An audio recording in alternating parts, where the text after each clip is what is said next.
Voltamos com o programa Papo Aberto, programa que sempre traz a você uma oportunidade de crescer na sua cultura, traz também uma oportunidade de entretenimento, informações variadas, né? E neste bloco nós vamos tratar do programa que vai falar sobre uma triste realidade que assola a nossa sociedade e que não tem como sermos indiferentes a isso, né? Temos que trazer o assunto para a mesa, temos que conversar sobre ele, porque o Brasil possui mais de 2,5 milhões de usuários de cocaína e crack, um mal que aflige não somente as grandes capitais, mas todo o Brasil. Retira a dignidade humana, destrói famílias, mancha uma sociedade na tentativa de resolver o problema com o crack. O governo de São Paulo assume a ação de internações involuntárias. Vamos conversar com Antônio Carlos Malheiros, desembargador do Tribunal de Justiça do Estado de São Paulo. Boa noite, desembargador, bem-vindo ao nosso programa. Boa noite, muito obrigado pelo convite. Nós é que ficamos felizes porque vamos poder sanar aqui algumas dúvidas, tratar um tema que ainda é bastante polêmico, não é? Tem sempre opiniões diversas sobre o assunto, mas eu queria que a gente conversasse um pouco discriminando os termos, né? A internação voluntária, a involuntária e a compulsória. Exatamente. Né? Principalmente entre essas duas, involuntária e compulsória. As duas são forçadas, né? Tanto a compulsória como a involuntária são internações forçadas. A grande diferença é que na involuntária, o poder público, o Estado, o judiciário não entra para determinar essa internação. A pedido de um familiar, a pedido da esposa, a pedido do marido, a pedido de uma filha para internar o seu próprio pai, as involuntárias são pedidas. E após um parecer de um psiquiatra, as pessoas são internadas. Necessariamente, né? Não necessariamente há que se ter a intervenção do Poder Judiciário. Já as involuntárias, o Poder Judiciário entra para determinar a internação de uma pessoa. É o caso daquele que não tem ninguém velando por ele. Uhum. Está nas ruas, né? Eu trabalho há muitos anos na região da Cracolândia, mapeando aquela região, tendo contato com os usuários, né? Muitas madrugadas eu passei naquela região ali. E posso te dizer que em duas situações, uma situação passiva e outra uma situação ativa, nós vemos a necessidade da compulsória. Passiva. Outro dia, por exemplo, lá no Cratode, que é exatamente este local onde o governo do Estado, com o Poder Judiciário, cuida desta questão da drogadição, não só de drogadição, mas também de alcoolismo e de uso de outras drogas, mas hoje, fundamentalmente, é o crack, lamentavelmente, que é a droga mais poderosa que eu conheço. Muito bem. A internação involuntária,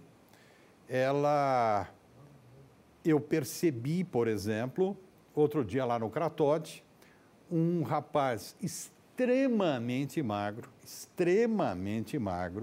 com AIDS, tuberculose e sífilis. E tinha fumado crack a noite inteirinha, estava morrendo.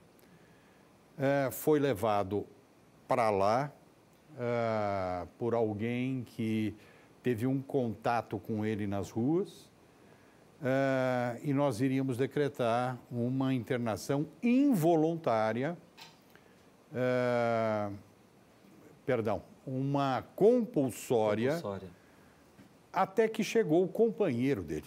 Chegou o companheiro dele e pediu que ele fosse internado, ou seja, deixou de ser uma internação compulsória e passou a ser uma internação involuntária.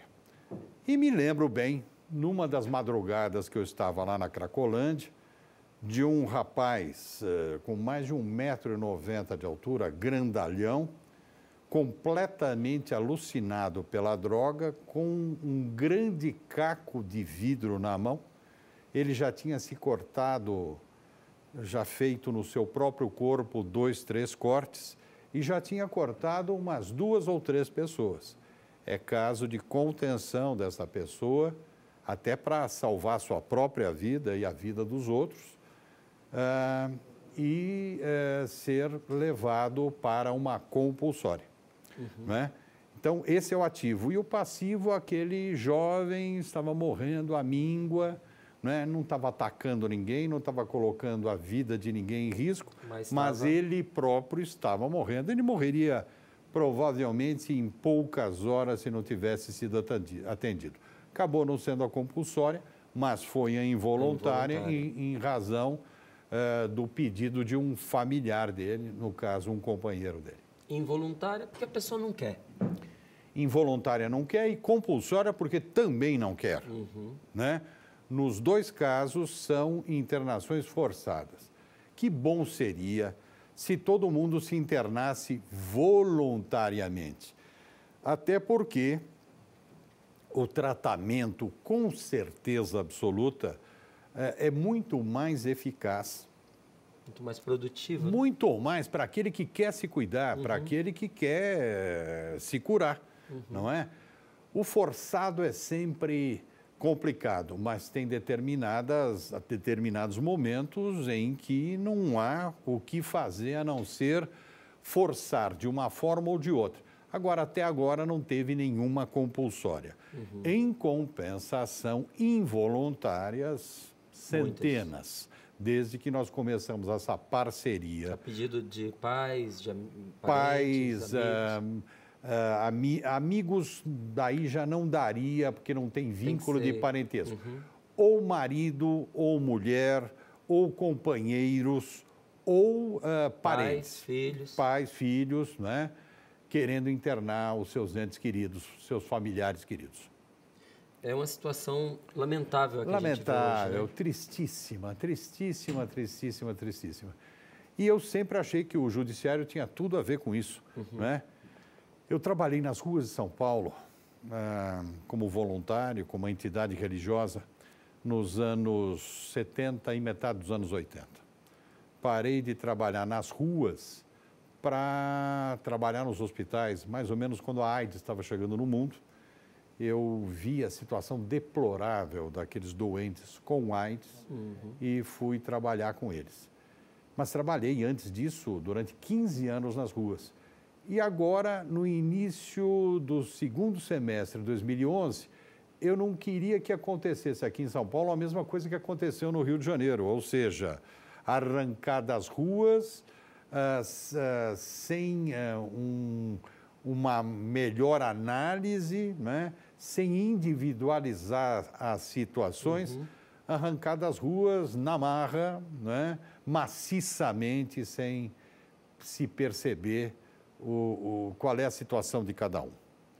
Eu não queria que isso acontecesse e entendi que se o judiciário fosse para as ruas, isso seria evitado. E fui até mesmo buscar, para me ajudar, um professor universitário que foi menino de rua, né, e que eu retirei das ruas nos anos 70 e que era viciado em cocaína, que era raríssimo naquela época alguém nas ruas ser viciado em cocaína. Cocaína era a droga dos palácios, palacetes, apartamentos de luxo, mas esse menino de 15 anos de idade, naquela época, era viciadíssimo em cocaína. Era um trombadão na Praça da República. Eu trabalhava nas ruas, fui me aproximando daquele menino, filho da classe média, de um engenheiro e de uma professora. Fui me aproximando, levei esse menino para trabalhar comigo, tratamento no Hospital das Clínicas. Ele teve uma primeira recaída, depois disso ele teve outras tantas recaídas. E eu sempre com muita paciência fui retirá-lo das ruas e na 8ª vez eu já pensava em desistir, mas não desisti, né? E falei que ele era muito chato. Quando eu encontrei nas ruas pela 8ª vez, falei, cara, você é muito chato. Mas, de uma forma ou de outra, estou te amando como um filho e de filho a gente não desiste. e dessa vez ele saiu das ruas e não voltou mais. Hoje é um professor universitário, é um administrador hospitalar, é casado, pai de 3 filhos, sou padrinho do filho mais velho dele. E quando eu cheguei nas ruas, agora no início do segundo semestre de 2011, eu vi que o cenário tinha mudado, as ruas tinham mudado, os atores tinham mudado, né? Na minha época, as drogas que estavam nas ruas eram cola de sapateiro, thinner, né? Éter, né? Maconha, que ainda está nas ruas e tal, e bebida alcoólica que continua nas ruas. Mas as mais fortes, como cocaína e crack, não estavam nas ruas. Eu vi que a coisa era diferente da minha época. E, humildemente, eu percebi que eu não ia dar conta do recado se eu não entendesse a nova realidade das drogas. Eu fui buscar esse meu filho das ruas, né, esse professor universitário, que me deu a primeira orientação, né? E, olha, eu pensei em desistir várias vezes, porque a coisa é muito pesada quando você entra numa Cracolândia que foi e está se formando de novo, né? Toda a nossa operação foi prejudicada com aquela invasão do dia 13 de janeiro de 2012, pela Polícia Militar, com tiros de bala de borracha e tudo mais, espalhou os usuários e a nossa operação, que seria de levar a justiça para as ruas, tribunais de rua, que era a minha intenção, com promotores, defensores públicos, psicólogos, assistentes sociais, psiquiatras, aquilo tudo não deu para fazer naquela época diante dessa operação policial. Mas eu constatei que era mesmo a maior Cracolândia do mundo naquela época. Você, na abertura do programa, falou em 2 milhões, né?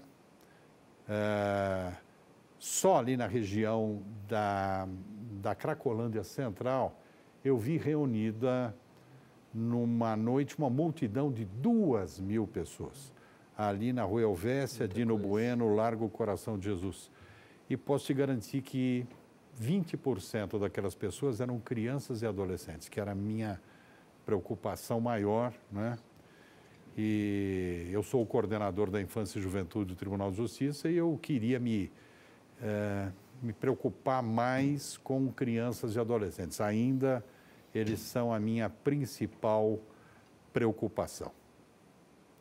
E vi muitas crianças, muitas adolescentes grávidas na Cracolândia e grávidas da Cracolândia, engravidavam em plena Cracolândia. Adultos, idosos e até mesmo um professor de direito, né? Um advogado, professor de direito sentado na calçada, já há 8 dias no meio da rua com o cachimbinho na mão. Complicado, né? No geral, percebi que 90% das pessoas que lá estavam eram pessoas que vinham de uma grande miséria. 10% classe média alta e até mesmo classe alta.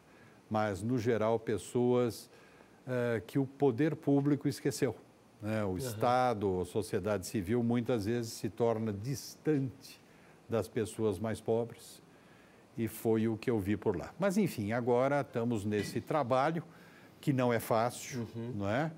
Nessa combinação Estado, governo do Estado e Poder Judiciário, estamos nessa tentativa para ver o que a gente pode fazer por essas pessoas todas. E só a divulgação disso já valeu para aumentar enormemente o número das involuntárias. Desembargador, uma questão que sempre se levanta, né, quando tem uma opinião contrária, é a questão da liberdade, né? A liberdade da pessoa tem que respeitar. Como é que se pega alguém que não quer viver uma internação, você coloca esta pessoa dentro de uma instituição, de uma clínica para se recuperar? Qual é o critério que é utilizado para você definir quem precisa ir em compulsória e involuntária e quem ainda pode decidir se quer ou não se internar? Eu tenho para mim que o convencimento é a melhor atitude, né? há várias entidades religiosas na Cracolândia, católicos e evangélicos no geral. Nós temos lá a Missão Belém, que desenvolve, pelos católicos, uma importante tarefa. E tanto eles como o pessoal da Cristolândia, que são os evangélicos que lá estão, e de outras denominações evangélicas, desenvolvem uma tarefa de convencimento, né? Que é o melhor. Quando a pessoa realmente convencida decide se cuidar. Daí não poderia ser melhor. Eu entendo que compulsória e a involuntária é quando um parente percebe que a situação é grave e leva essa questão para um psiquiatra, né, que vai fazer a análise. O psiquiatra pode dizer, não, ele tem condição de se tratar num meio aberto, ambulatorialmente, né? Agora, pode ser que o psiquiatra diga, realmente, a senhora, a mamãe, o senhor, papai, que trouxe seu filho aqui, fez muito bem, porque mais um pouco ele atingiria um ápice o retorno seria extremamente difícil.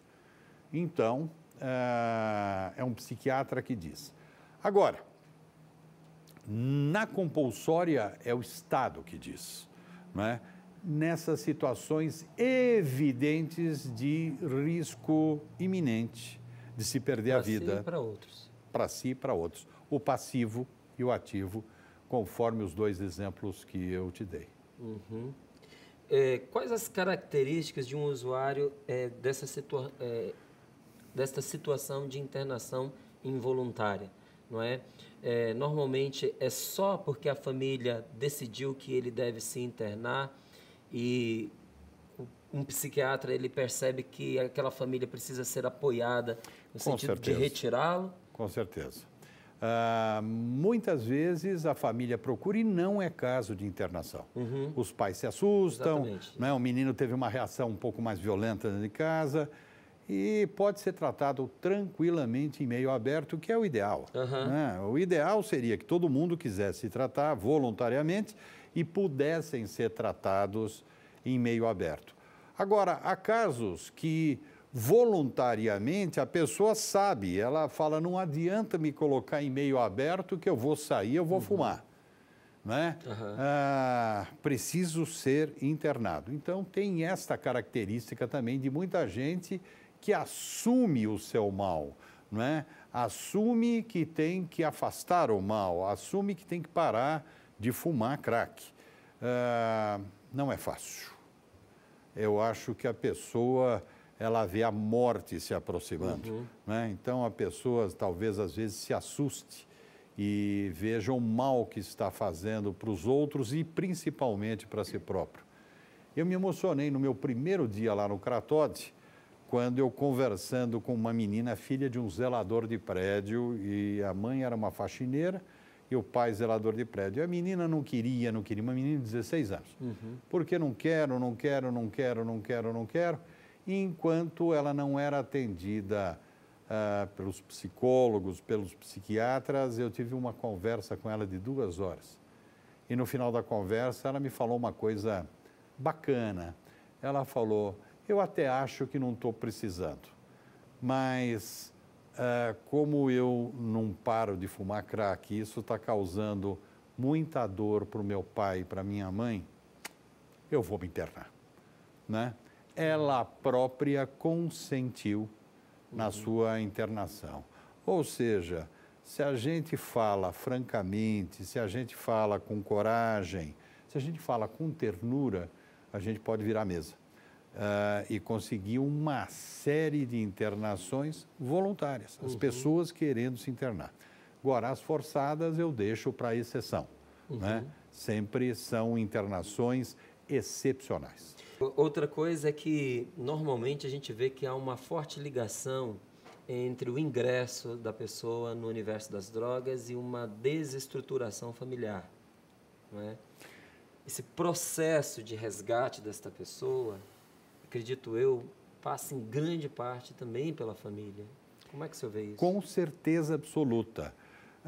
Se a família não der força, você pode internar a pessoa no melhor estabelecimento do mundo, com os melhores técnicos da área da psiquiatria, da psicologia, né?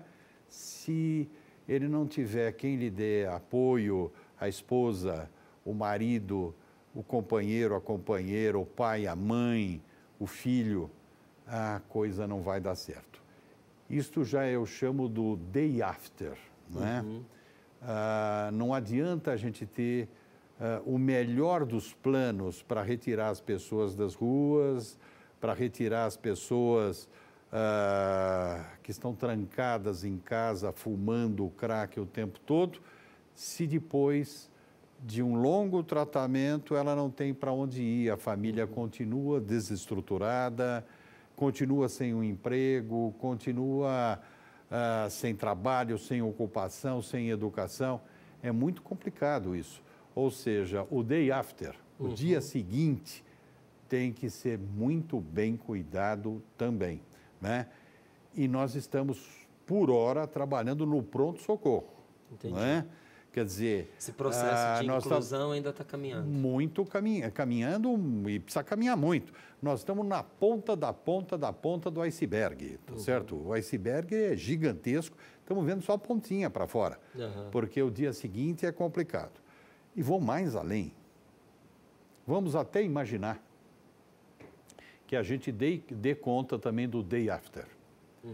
Se a gente não trabalhar na outra ponta, no meio da miséria, da pobreza, com escola pública de primeira qualidade, se a gente trabalhar na outra ponta, com saúde pública do lado das pessoas, não adianta nada eu ter fantásticos hospitais públicos, como nós temos aqui em São Paulo, né?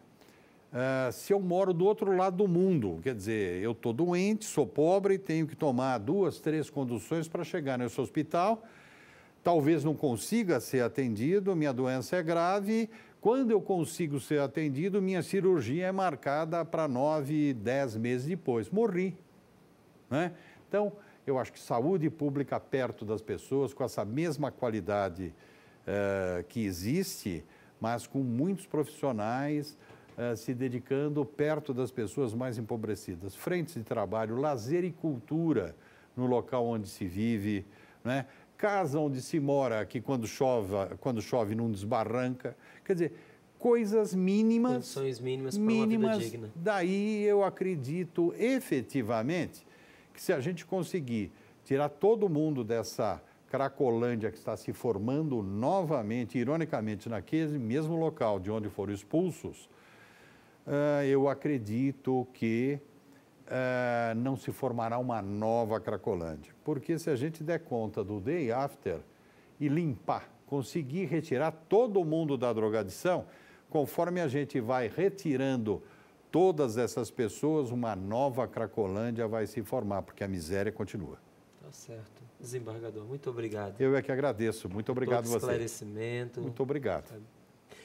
É a hora de descruzarmos os nossos braços, porque de fato o problema está ao nosso lado, está à nossa frente, né, cruzando conosco a cada esquina. Mais que isso até, né, o problema é um dos nossos problemas. São as pessoas, são os homens, as mulheres, as crianças, os jovens, que nós estamos vendo perder essa mesma dignidade que nós tanto prezamos na nossa própria vida, que nós temos. E o que nós vamos fazer diante de tudo isso? Devemos fazer a nossa parte. Eu agradeço por essa audiência esta noite. Rezemos pelo nosso país, rezemos pela Canção Nova, para que ela continue fazendo essa missão também de conscientização das pessoas. Rezemos para ter força e coragem de fazer o que é certo. Rezemos pela missão a qual Deus nos confia, pois queremos formar homens novos e mulheres novas para um mundo novo. Se você quiser colaborar mais também com esse programa, basta entrar em contato conosco. Ligue para o nosso telefone e saiba mais sobre esta obra. 0 código da operadora 12 3186 2600. Um grande abraço e uma boa noite para você.